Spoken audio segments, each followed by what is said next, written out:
you build something digital that runs on code or media and can be served up infinitely at zero cost of replication to you, something like a SaaS product or an information product, you build it once and you can sell it to 100, 1,000, 10,000, 100,000 people. The bulk of the value is created once and then just becomes a game of how effective are you at spreading that story and reaching people that need the thing that you've built.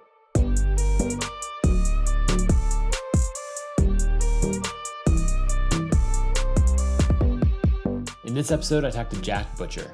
Jack has a really interesting visual style where he's taking these complex concepts. So it could be leverage, it could be this idea of build once, sell twice, that I'm super jealous of, by the way, how he framed that. Any of these things, he takes them and he distills them down to these graphics.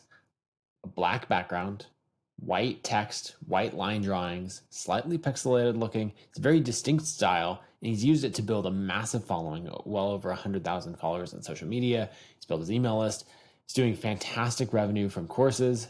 And so we dive in on what it takes to be unique, how a lot of marketing Twitter, the marketers talking about marketing is repetitive. A lot of people don't have a unique angle on it. And so how he makes unique content that's more interesting and engaging and stands out. How constraints really drive that. Talk about a lot of other things, exactly how he makes money, the monetization. That's the same thing. I just repeated myself. Anyway, there's a lot of great stuff. Who inspires him? So much more. Jack's someone that I've wanted to have on this show since I started it. And so I'm very excited to talk to Jack. Let's dive in. Jack, thanks for talking with me today. Thank you for having me, mate. I appreciate it. So I feel like so many people on the internet are, especially in the content marketing audience growth space, are doing the exact same thing as other people. It's just like, it's a similar playbook. Everyone's going over it repeatedly. The amazing thing is that it still works. You don't actually have to innovate that much to make like $100,000 a year or more on the internet, which is mind blowing. But then you come out and you actually have like a really unique visual style. You're doing something different instead of just like another random tweet thread or like summarizing the same quotes that everyone else is doing. It feels like you're doing something unique. And in, this, in these little graphics, you're explaining these same concepts that everyone else has talked about, but in a really condensed format. And so I'm curious, well, one, let's just start with where that came from. And then I want to get into like what you think other people should do to differentiate and not be the same, like, just copying everybody else. Yeah, sure. So very quick background. I studied design at school, graduated in 2010. That was in the UK. I moved to New York and started working agency jobs in basically every different capacity. So design, art direction, creative direction, worked for small boutique agencies that would build like small brands to big global behemoths that work on like multinational billion-dollar brand campaigns. And one of the skills I built up, I think, across all of those experiences was working on pitch decks. So what all of these different ad agencies have in common is you have to tell compelling stories to get the opportunity to work on a project. But the pitch deck is kind of it's the grunt work in the agency, right? Nobody wants to be the last one in, working on the pitch deck, waiting for everybody's emails to say, include this, include this, include that. So early in my career, I sort of got stuck with that by default, but for whatever reason, got quite into it and quite enjoyed the process of distilling all of these, different people's ideas that would come at you from all different parts of an agency, or trying to convey something to a business, basically tell their story back to them in a more compelling way than they've ever heard it told. And that's essentially what gets you the opportunity to work on these projects. So yeah, a lot of late nights working on pitch decks was I think the eventual catalyst for visualized value as a style. I went through a ton of iterations to get there, worked at agencies for 8 years, started my own agency, and then slowly narrowed down the type of work I was doing as an agency to that really specific aesthetic and that very specific deliverable. So before Visualize Value was a media company, it was a highly specialized service business agency. Mhm.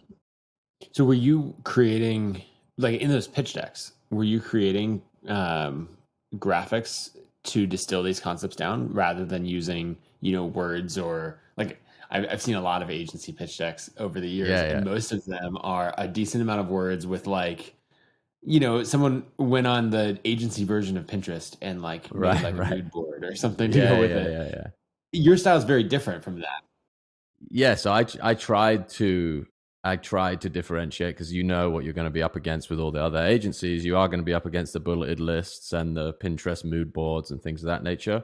So what fascinated me, and I think was an edge in some of those environments, were how can we visualize the either the opportunity. So some of the things came from understanding like where a brand was positioned in a market and how to visualize that for them. Like here's where you're positioned relative to competitor X or this, or here's like a way to visually contextualize where your product is or who would buy your product.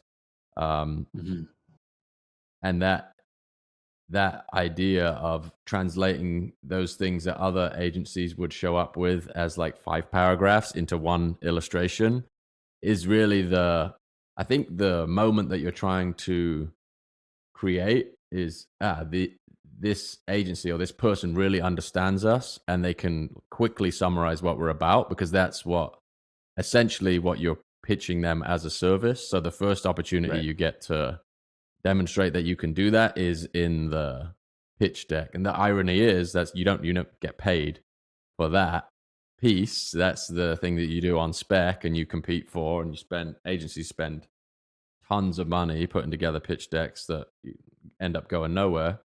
But and that's another reason why I think you have an opportunity to knock it out of the park too, is because there's a lot of people phone it in. So Right. yeah, that's working on that process, and just having to, I think the other piece of it is having to stand in front of a room of people and walk through these things. Like I'm I was at that point in my career like so nervous about telling the story correctly that I just wanted it to be so bulletproof that I would go over and over and over and over it and refine it to where I felt completely confident explaining it. And the longer you talk, the less confident you sound. So I was just trying to distill it down as much as possible.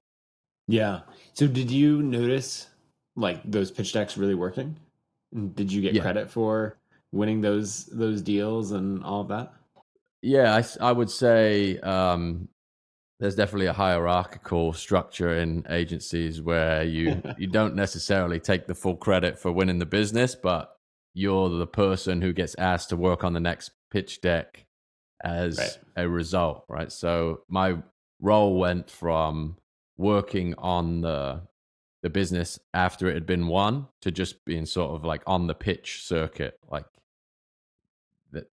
Myself and a couple of friends that are strategists and writers, you'd have this team of people that consistently can come in and you know take a story and turn it into something super compelling, and then fly somewhere, present it, win the work, and then you go on to another pitch. And that's a whole nother conversation about why agency businesses are at that scale are difficult, because the people who are great at pitching are rarely the people who fulfill the work after the fact, Right. because it's the ROI on them pitching is so much higher. Yeah, I mean, at this point, you've become, like, the best sales asset that they have, and so Hmm. it's like, of course, we're going to have you work on implementing it rather than, or sorry, on pitching rather than implementing, which then gets into a problem because you've demonstrated, like, you understand the customer's problem better than anyone else, and you're not even the one working on it. That's the game. It's incredibly frustrating, but it's also just like that human incentive behavior thing playing out perfectly. Right.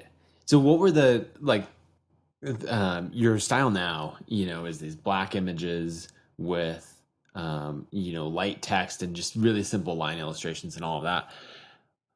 What were some of the early iterations of that? Like, what did it go through to turn into that style?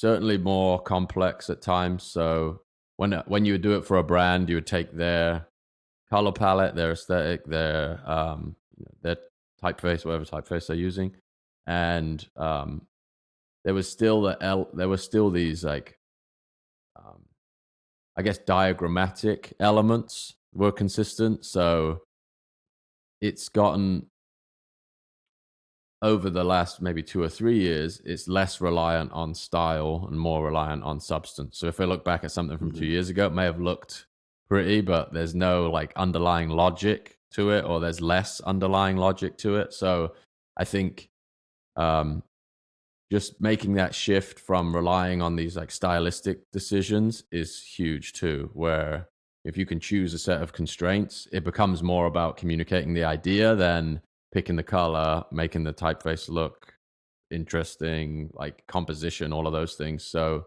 um ending up there, one for like function, so you show up and you're not spending 2 or 3 iterations of the thing, just working on stylistic decisions, but also the equity that you can build by showing up with the same aesthetic every day, right? It's like after you've done it 100 times, people don't even need to read the name above it. They know where it's coming from in the same way that a lot of established brands have. You know, you could recognize a Delta ad on the side of a bus based on the typeface and the photography and the color scheme, all that kind of stuff. So that's another holdover of what I learned in the agency world is you can never you can never be too repetitive visually. I have a friend who's got this great quote. It said, "Great advertising wears in, not out."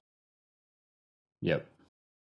And I think a lot of people, especially creative people, don't like you abandon something before it gets recognizable.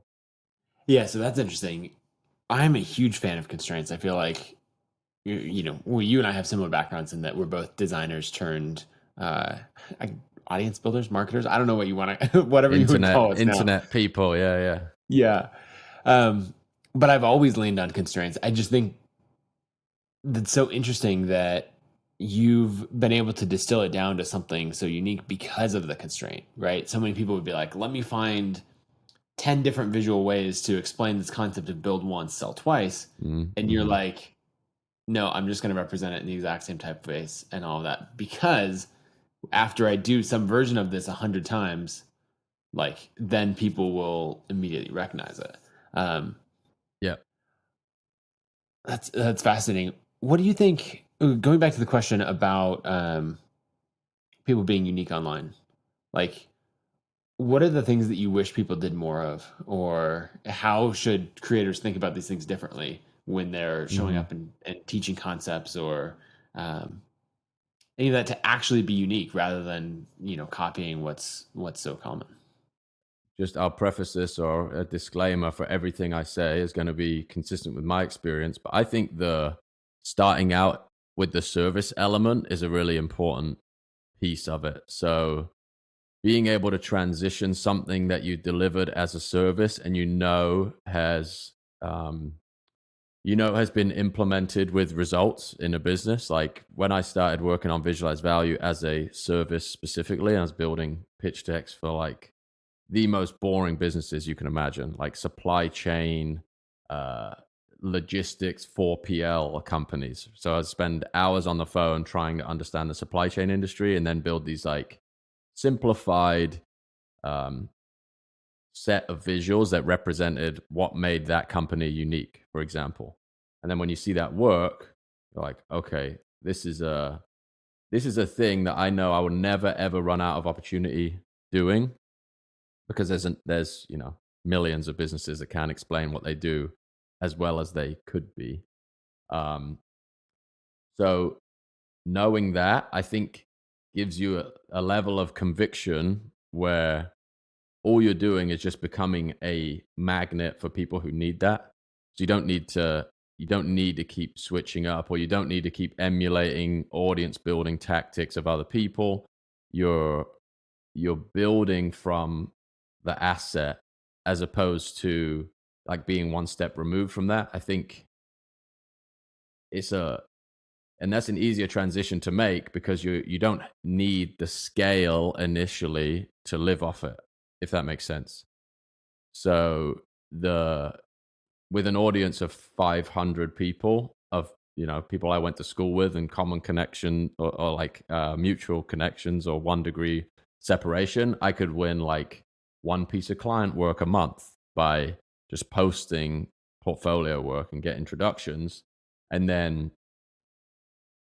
knowing that that deliverable has value, just build the brand around um, the philosophy of that service, or the philosophy of that thing that you're building for a client, and then your audience aligns behind that, as opposed to aligning behind you for some miscellaneous approach to content, and then you have to reverse engineer a way to like monetize that relationship, or that group of people. You don't even really know what they have in common, or what they're interested in, right? So among the people who follow Visualize Value, you could think about them in fairly specific ways. They're people who either want to learn the skill, like I wish I could communicate concisely with design. So there's obviously a very specific way that you can help people learn that.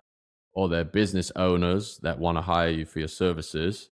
Or there are people that just want to consume knowledge in a Mhm. more concise way.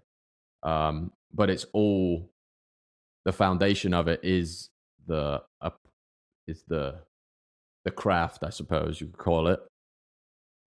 And I think it's hard to, it feels like a different game you're playing when you're just constantly trying to create content for content's sake, and then marry that back to something. And what you end up building is like how to build a Twitter audience, or some generic how to get attention product. But Yep. then there's no underlying, like, okay, but why? So I would, and it's a brutal process to go through the service business route, and you have a design background, so you've done that too. But it's such a solid foundation, in my opinion, that you can always lean back on. So I think designers have a bias for this, because this is how we've been hired over the years: is you build a portfolio.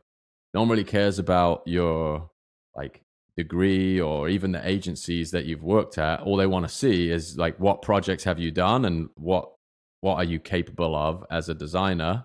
What's your taste level? Like, what tools can you use? And that, I think, just creates a bias for publishing proof of work that is like one step removed from like just purely the only motivation is to get people to like and follow an account. So it's a little esoteric, but hopefully that makes sense. What I think, what I hear in that is this idea of show your work, right? Designers know that inherently. And then I think coming from other industries, you're like, why don't people trust me already? Or that kind of thing. Like, look at the credentials that I have. And designers are like, credentials? Like, Right. the only thing that matters is your portfolio. And people are like, yeah, but I went to Yale or something. And they're like, and so designers know you have to show the work, you have to show the progress. And I think more industries that adopt that, the more success that they're going to have. Yeah, and I think the parallel to that is this like build in public idea. Yep. But there are degrees of build in public, right? The there's like the marketing side of it and the product side of it, and some content just feels like all marketing without without this underlying thesis, or this product that's being built. So it could be software, um, could be software, could be an information product, but there's two different layers. The audience building things just become a byproduct of marketers marketing, right? It's a rabbit hole that goes pretty deep. Yes. Yeah. There's a lot of a lot of that. We'll go with rabbit hole instead of circle jerk, but Yeah, yeah. you Rabbit holes. know. We'll do that. uh, so you have this phrase. Well, I feel like your entire business, you're using design, but is taking let's see, like complicated concepts and distilling them down to something really, really concise and specific. So you have this phrase that I'm actually intensely jealous of because I wish I came up with it because it's trying to explain concepts that I've used like, 1,000 words to explain in detail. Uh-huh. Um, and that's build once, sell twice. Can you explain for everyone listening what that means? Yeah, so my background is advertising, so I was in the time and materials business for so long. Someone hires you, and at the end of the job, or you make an estimate of how long it's going to take you. You write an invoice, and then you hope that it's going to take you less time than what you estimated, as opposed to a product business, which is way more common in technology, where you build something and, well, you build something digital that runs on code or media and can be served up infinitely at zero cost of replication to you, but can capture value as as you reach more people. So something like a SaaS product or an information product, you build it once, you modify it, and you can sell it to 1,000, 100, 1,000, 10,000, 100,000 people. There are incremental costs of your payment processes and hosting and things of that nature, but the bulk of the value is created once, and then just it becomes a game of how effective are you at spreading that story and reaching people that need the thing that you've built. So yeah, trying to distill that down into a single phrase has been yeah has been instrumental in being able to do the thing too. So that's I think like a little layered lesson that I've learned in um, building something, building a product is obviously a huge part of that equation, but also finding a very concise way to talk about that product is the other half of that equation. So, you know, write something once and then publish it 1,000 times is the same idea, and you can use that as a propellant for the thing that you've built. And now we're in this era of the like full stack creator where you can build the thing, market the thing, like perform customer service for the thing from one laptop from anywhere. Yeah, it's probably the single most important concept for someone on the internet to understand. Because, like, in the same way that if 100 people sign up for ConvertKit today or 1,000 people sign up, it doesn't matter. Like, we Yeah. built the thing, we can sell it as many times as we want. Within, if like 1 million people signed up Right. today, we'd have a few issues, Yeah. Yeah. Yeah. but like within a reasonable distribution. Same thing for, one of your courses. Like one person, 50 people, 1,000 people, it doesn't really Yeah. matter because, Marginal. yeah, exactly. Which is both amazing and can be painful because it often, like a part that people miss is that the build once, when you are building it for an eye to sell it, twice or 1,000 times or Yeah. more, Yeah. is actually more work. Like Yep. it's a lot more work to build rather than if I'm just like, oh, Jack, you're my client. I'm going to build this once for you. Like I can get away with a lot of things. And not get away with is even the wrong term, right? I can simplify it. I'm just building it for you. I Yeah. Yeah. know who you are. I know who my client is. But when I'm building it to sell, uh, you know, an infinite number of times, then I have an infinite number of circumstances that it could be perceived in. So, yeah, maybe talk Yeah. about the difference between building something once to be sold once versus building it to be sold many times. Yeah, I think you're right in that you have to anticipate a lot more. So if if the thing you build doesn't work without you, then it doesn't work. Right? In a one-on-one relationship with a client, you can get on the phone and you could sort of call an audible, or if you you can wait until the last minute to fulfill this piece of the thing, and that transaction is totally different, right? It's the pitch, the sale, and then the work starts, versus you build the thing, and then once you like the sale is basically the last part of the process Right. as opposed to the first part of the process. So what I think going through that process does though is really helps you identify, or it helps you build the story to tell people what the thing is. And that was the really frustrating thing for me about an agency business, was like, what are we? What do we do? Like, we're a creative agency. We can solve any problem creatively, right? If you're a car company, if you're a prenatal vitamin company, as another old client of mine, like finance, anything, fashion, and you end up saying like, yeah, we can help you with your marketing. We can write emails. We can build websites. Um, we could do all these different things.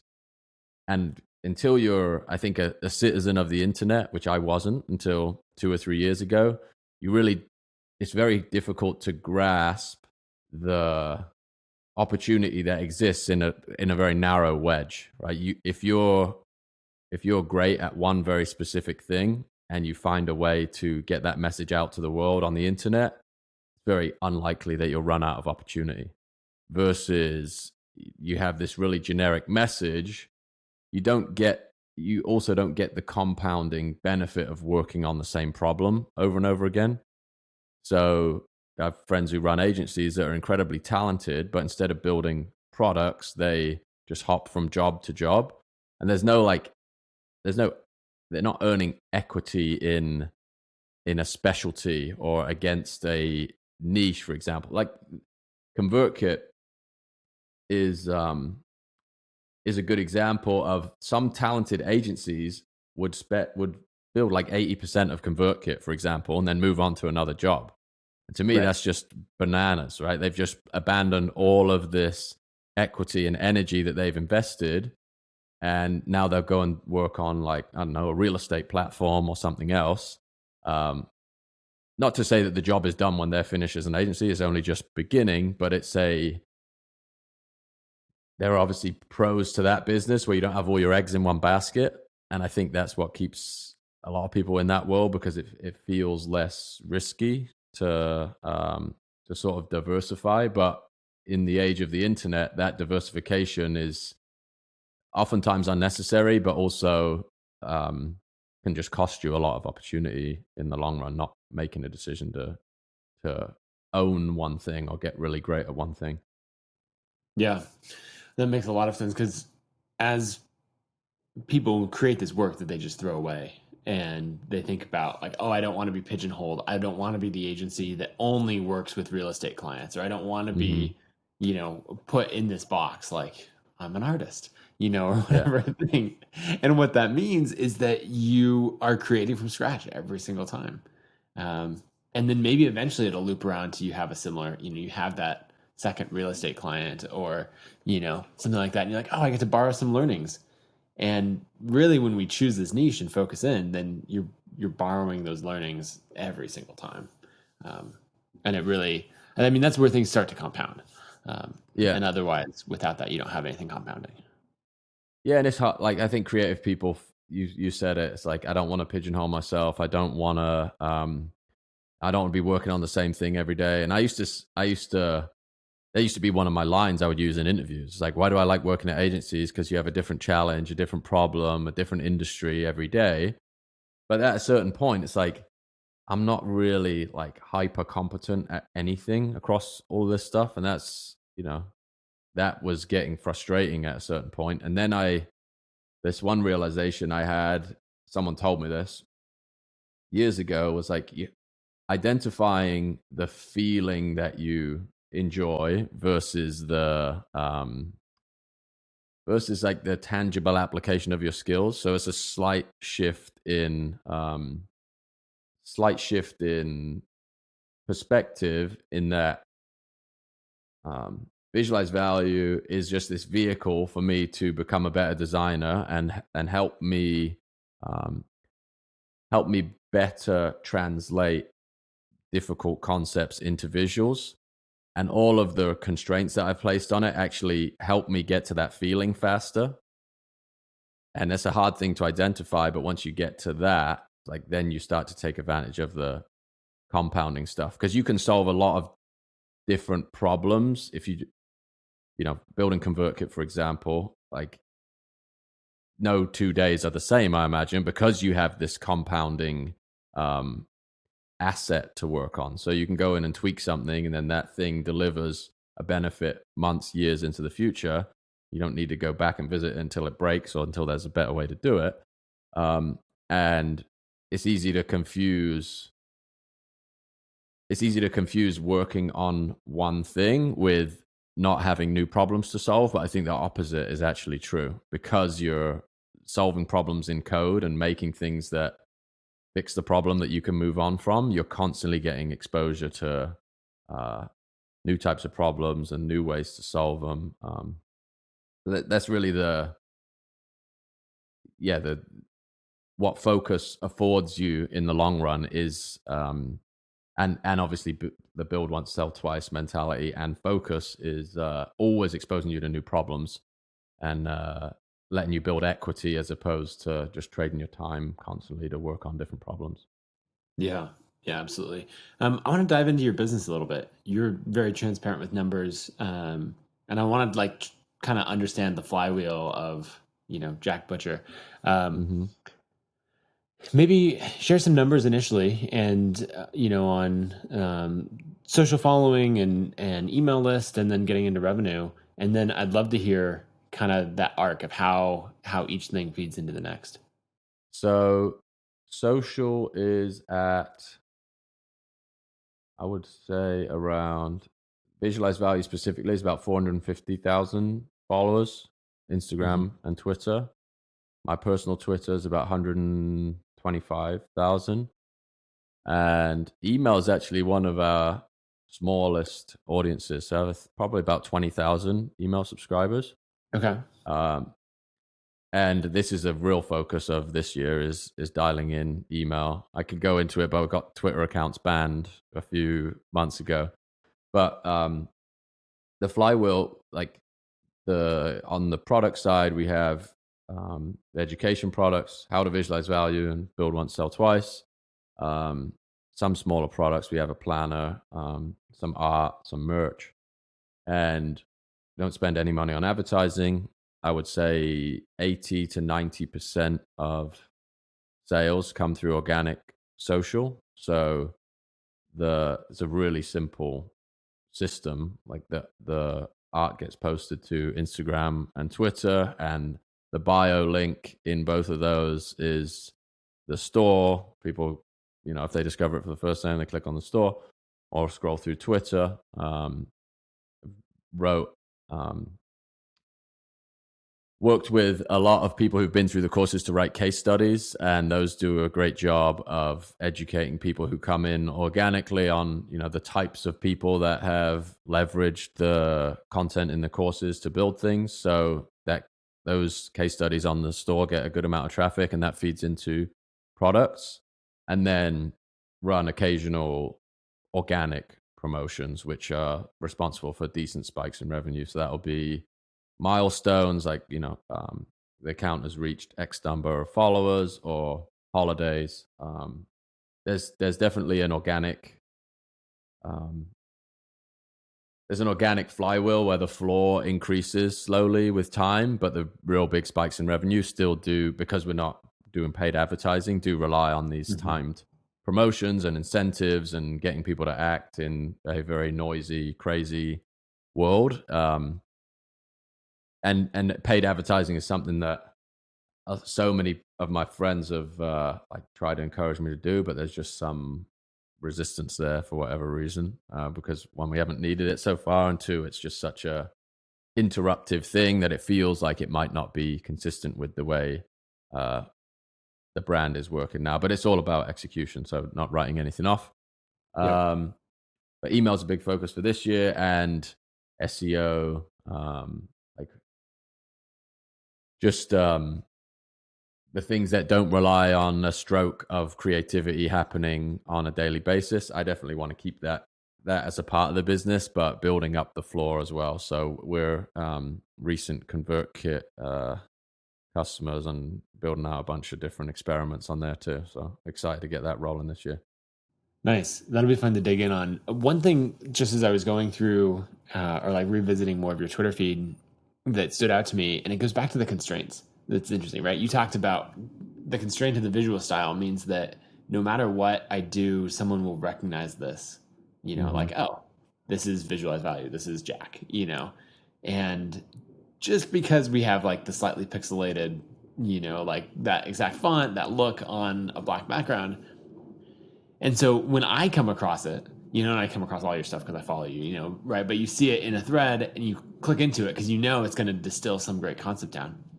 But you use the same style for like your Memorial Day sale, which Yeah. is, really all you're saying in this graphic is like, hey, there's a bigger discount on Friday. The discount decreases over time. But I'm trained, and everyone else is, of like, oh, this is one, I know exactly who's running the sale, Hmm. and two, I'm expecting that there's value in the graphic that I click on. And in this case, there is. It's just that you have to like it's another step away. And so it's Yeah. fascinating. I believe that your ad for the target market works significantly better because of the constraints that you put on it. Because I'm trained to opt into that.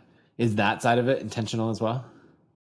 Yeah, I think one of the fortunate things about it is the transparency in the tactics used to grow the business are like demonstrate the value proposition of the product itself, if that Right. makes sense. So there is this layer of the more effective organic marketing techniques that I can test and prove, the better the content in the products becomes. So you have this, which would not be the same if you're selling like physical merchandise, for example, right? You can run really clever ads, but those ad mechanics aren't part of the product that someone is buying.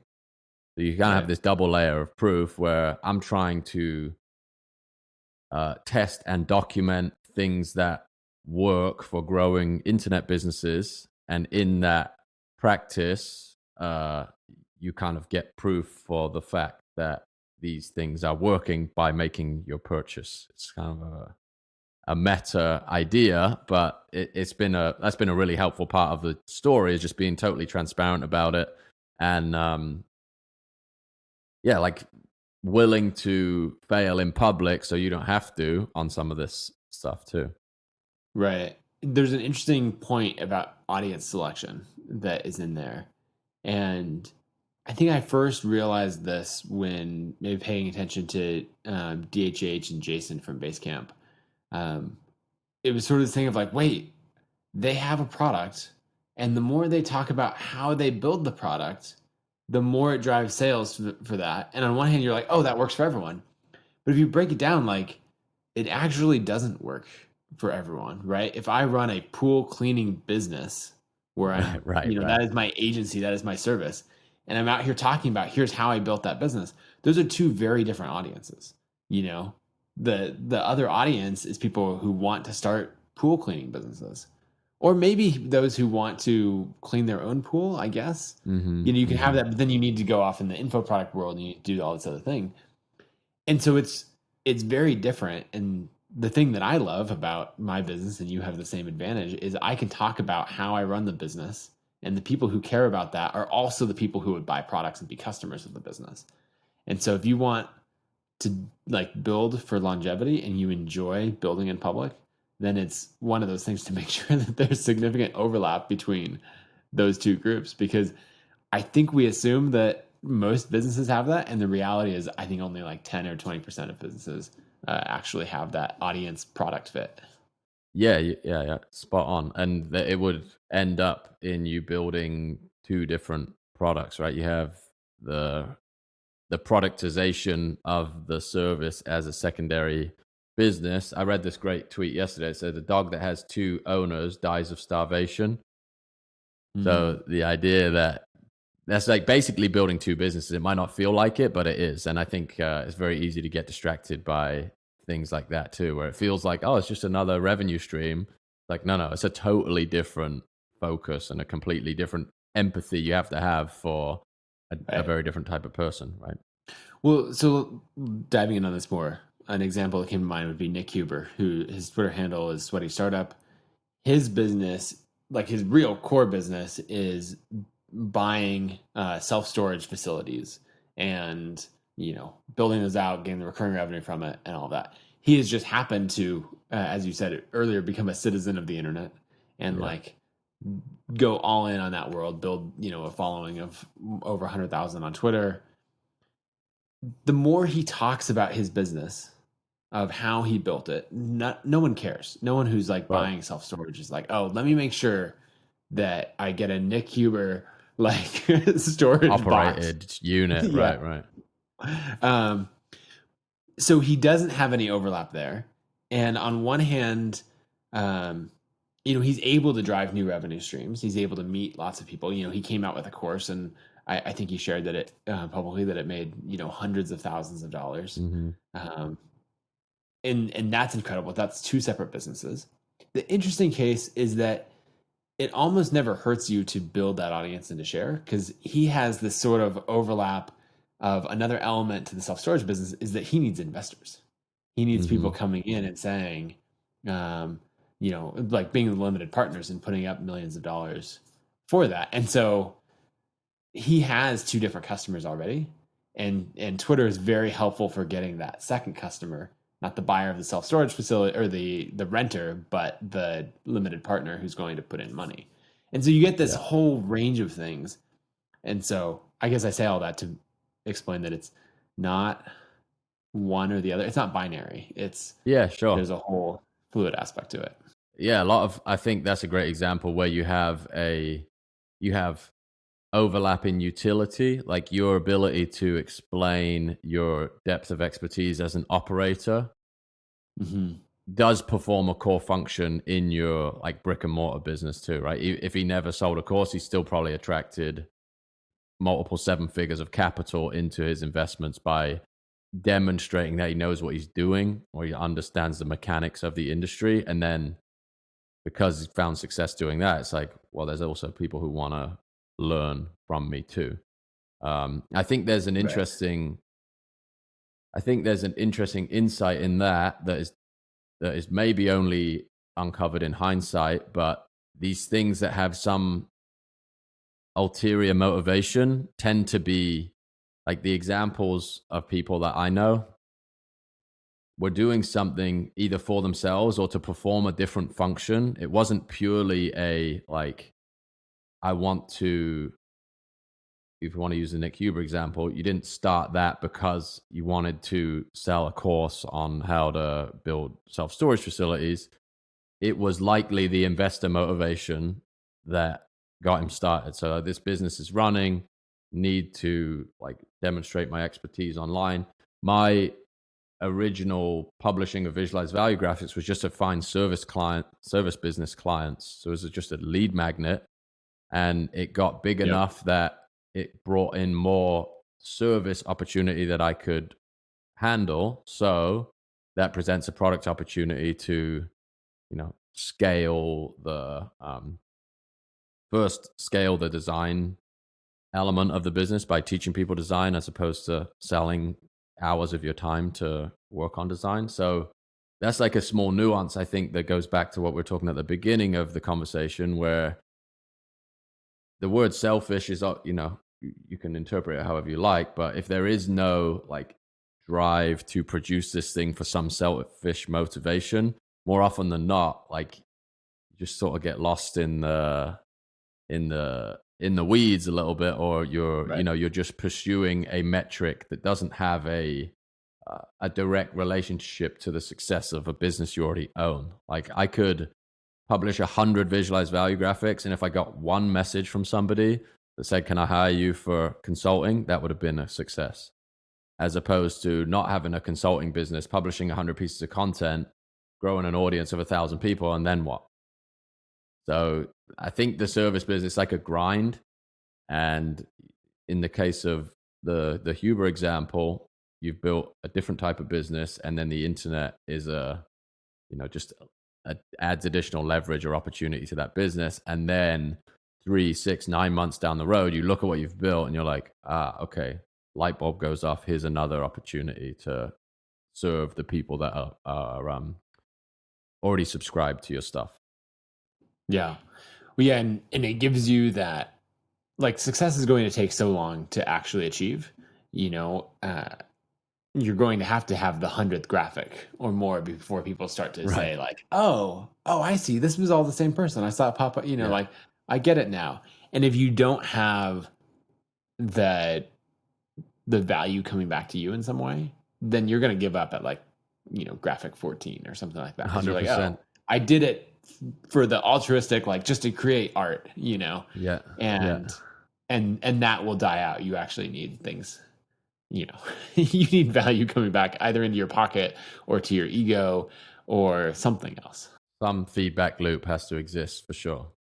So one of those feedback loops, like this is ultimately a business show. So one of those feedback loops is money. And so I'm curious, courses are the primary thing. Are you up for sharing some of the numbers behind, like what each of the courses earn each year at a high level? Yeah, we did 1.1 million last year. And I say That's we, amazing. it's me and my wife. There's nobody else involved. The breakdown of that, I think it's about 60-40, build once, sell twice, and how to visualize value. Okay. Um, this year, it's interesting. The last year was kind of a crazy time for online education, and there's so much concentrated attention and this really huge shift in remote work.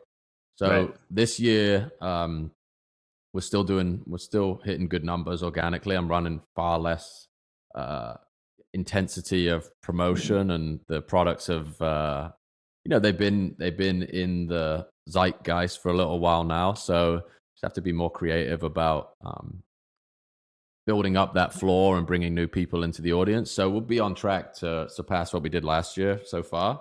But there- there's definitely a requirement to innovate on the marketing and the content side, Right. and how to continue to build the audience and deliver value, and also how to motivate yourself, right? I feel like I've covered these topics in such depth and detail at this point, which may not be true to everybody reading. So you can definitely we can repeat the playbook and use the things that are working. But there's also this element of keeping yourself entertained and interested. And when you, I think you can feel the energy of somebody promoting something genuinely based on like how they talk about it, and like going through those feedback loops in real time as the product launches, definitely creates a different type of energy than sustaining it for years and years and years. So um, we'll be on track to, I like to say double revenue this year. We'll see, um, but we're in Yeah. good shape. The point that you're making about the energy and it being something new, right? As we create things, we're looking for something new. It can often get us into trouble because you could have something that's working and you're like, oh, that's amazing. That's working now. Let's do something new. And Yeah, then yeah, yeah, like yeah, this stops working for some reason. And you're digging in, you're like, why is that not working anymore? And you're like, oh, because I haven't worked on it in 3 months, yeah, or I haven't yeah. put effort into it. But at the same time, it totally comes through when we're following a personality driven business. If that person's heart is intended, like, we followed them along when they were super passionate about it. They were building in public. They were sharing, like, oh, here's how the course is coming together. Here's everything. There's that excitement there. That's an interesting challenge of like, what does it look like in year 2 or year 5? Where it's like, I still care about Hmm. this, but I'm just not passionate about it anymore. Do you have either examples of people that you look to who have systematized that and solved that problem, or your own things that you're thinking about? Yeah, David Perel is a good friend of mine, and Yeah. Rite of Passage is a great product, and I think it probably does have something to do with the level of specificity and the, what's the word I'm looking for? Not the timeliness, but the like writing. So of the two visualized value products, let me backtrack a little while. The build once, sell twice was really popular last year, but I think how to visualize value is going to be the longer Mm. term asset, or the asset that's going to have the most value over the longer term, because as behavior starts to change and people this starts to become more natural, right? And internet business is just becoming obvious at a certain point. we still have a way to go, but last year culture shifted so aggressively that it Yeah. feels almost trite at a certain point to keep explaining these concepts that everybody, at least in the circles that I occupy on Twitter, was talking about this nonstop for 12 months. And as the world sort of comes back to life a little bit, it's people have other things to do and different things to talk about, and like interests that they weren't able to pursue for a year maybe. So yeah, I think something that is more closely aligned with the craft, maybe that design for me is that. So I'm never going to stop producing on the visual side, um, and that pursuit, I think, is eventually going to overtake that moment in time where we were talking about internet leverage, if that makes sense. Like that's all Yeah. still part of the conversation, but the visualized value brand is more about design than it is about like building replicable internet products. That was one of those, like, it was actually an audience inspired idea to build once, sell twice, based on how to visualize value being a product. So my transition from Right. service provider to leveraged information product architect was something that other people wanted to understand that weren't designers. So doctors, lawyers, video editors, whoever. How do you take this thing that you're doing, spending a ton of time on and earning zero equity in, and build products? I think it's going to be valuable for a long time, but it does, like, I personally have um, more energy for design over the long run than that, if that makes sense. Like once you've explained that 1,000 times, the content exists, go and find it. Whereas design is this thing where you could spend 500 years, Yeah. perfecting it and iterating on it, and you'll see like tangible results show up in the craft as you go. I think for me, like I guess as my role has changed, going from an individual like designer doing design work at an agency for a startup, freelancing, and then working through to selling products and all of that, and then up to like leading a 65 person company. Yeah. The Now the skill that matters most is the ability to succinctly communicate complex concepts and do that repeatedly.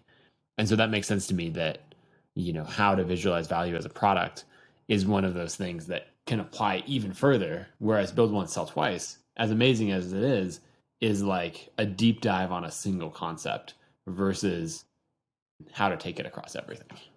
Yeah, and I think for a different person that, like, maybe the opposite would be true, but based on my personal like skills and interests, that's where your instinct has to kind of kick in and be like, okay, what are we optimizing for over the long term here? And I think it's that. And what is our actual moat? What do we do better than anyone, or what can we do better than anyone given enough time and energy? And I Mhm. think design is more that answer than all of the different ways you can spin an education product around building online businesses, because that again goes back to our earlier point in the conversation, which is like a lot of that noise has just reached deafening pitch at this point, and competing in that world is just not something I'm very interested in, quite honestly. How do you think about new courses versus continuing to grow, um, like the two that you have? Like I've sometimes explained this as like strip mall versus skyscraper. You Yeah. get more retail space, right? In each case, we have more retail space that we can rent out. Any of that. But like, are you building a whole bunch of things and doing urban sprawl, or are we taking one thing and like scaling it 50 stories tall? Yeah, so I maybe maybe someone will quote me on this incorrectly in years to come, but I feel like I've put almost everything I know in those two products. Like it took Right.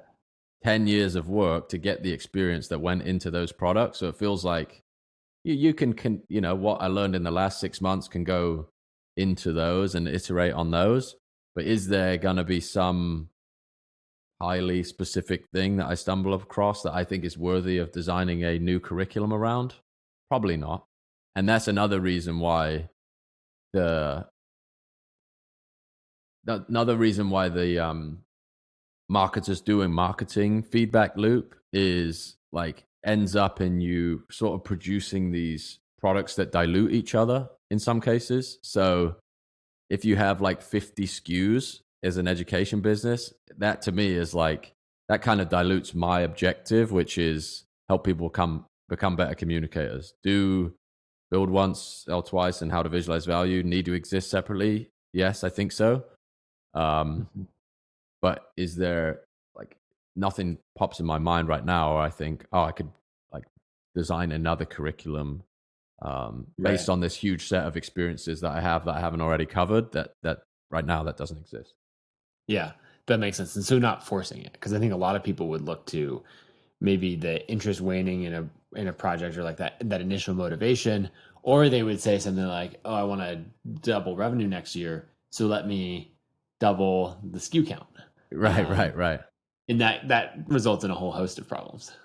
Yeah, and it's a much like exactly it's like the short term solution to a long term problem, and you're diluting the work you've done to the point where someone visits your website. It's like, well, which one of these is like? It's very simple right now. For me, it's like, do you want to learn design, or you want to learn like how to build a leveraged internet business, or do you want to learn both? Those are your Right. options. Versus like the and the curriculums of both of those things are way more principle driven than they are tactical. So Mhm. that's another thing that isn't there's no need to go back and update them every time a product ships a new feature, because it's not talking about like here's how to build a website or here's how to like run this line of code. It's here's how you should think about this problem, or here's like a mental reframe on an offline business versus an online business, that this insight may not come to fruition in the next 5 hours for you, but it's going to rewire the way you think about this to the point where you will have chosen different opportunities in 10 years time. So that's also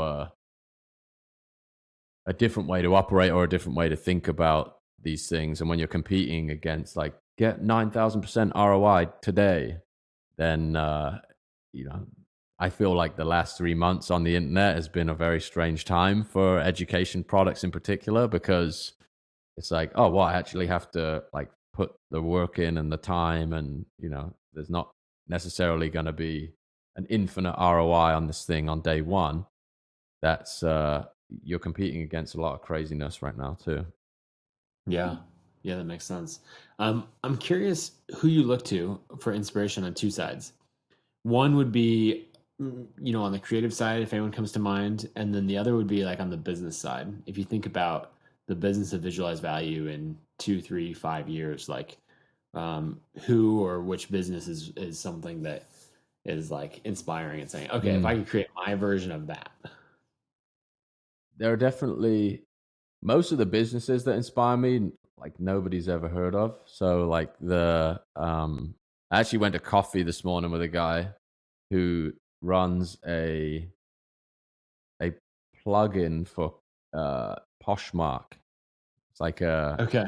this this this tool that helps Poshmark buyers make more money. Essentially, it has all these different features, and it runs purely on Google Ads, SEO, and he's never had a customer support phone call in his life.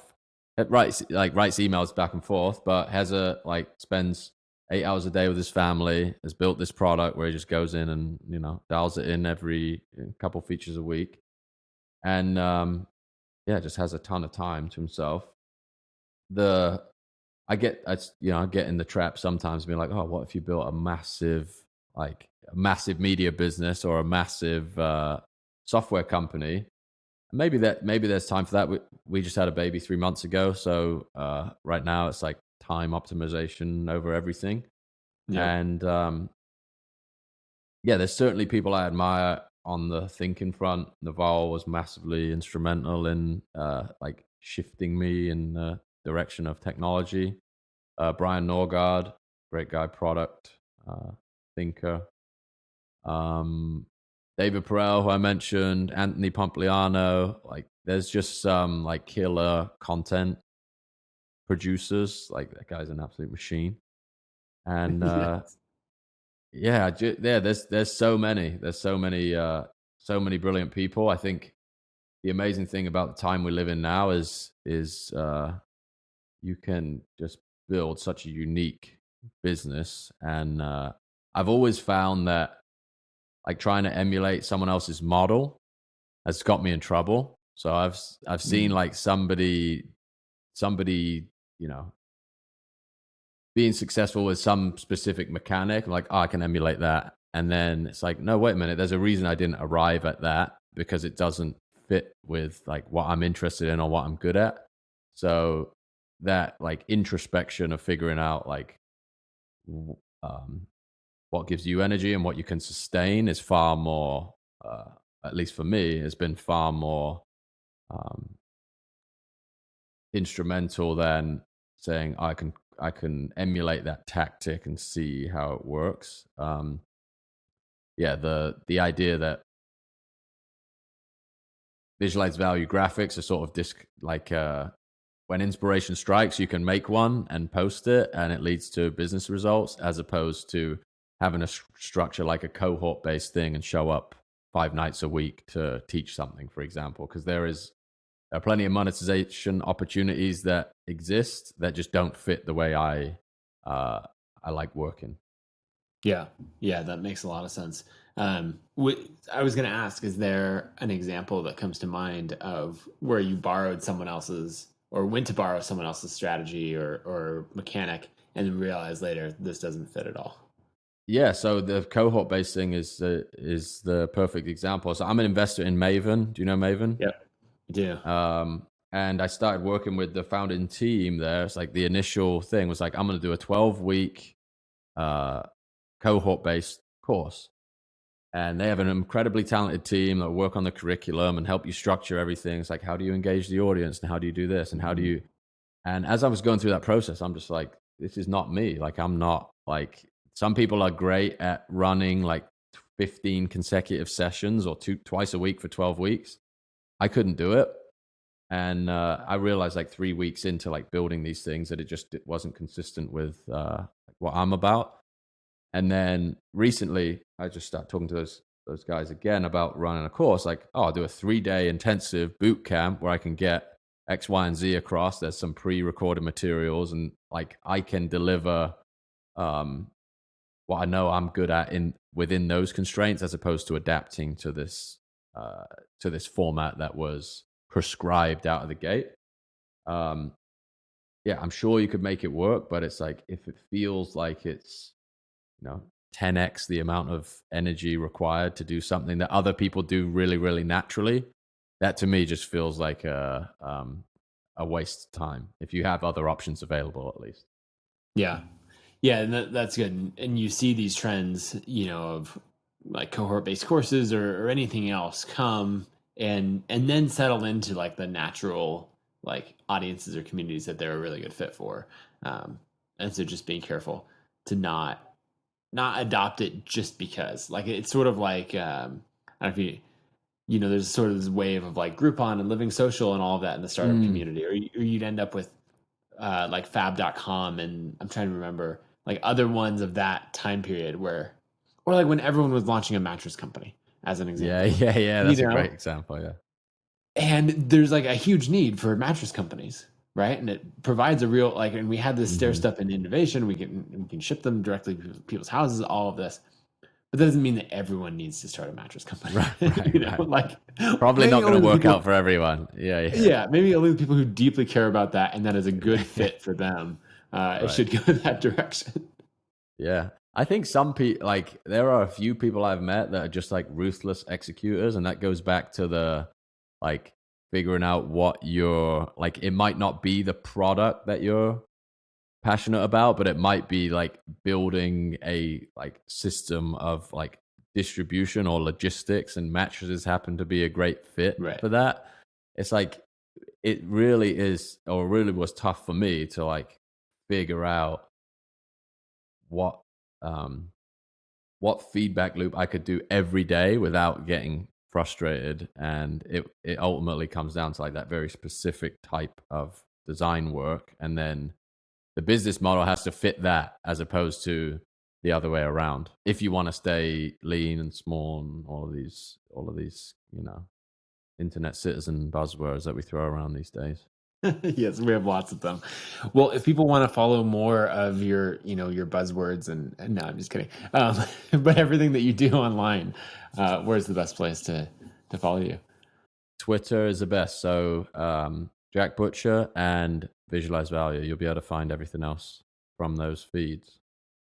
Sounds good.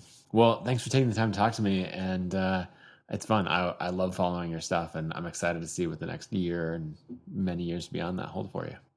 Likewise, mate. Yeah, thank you for having me on.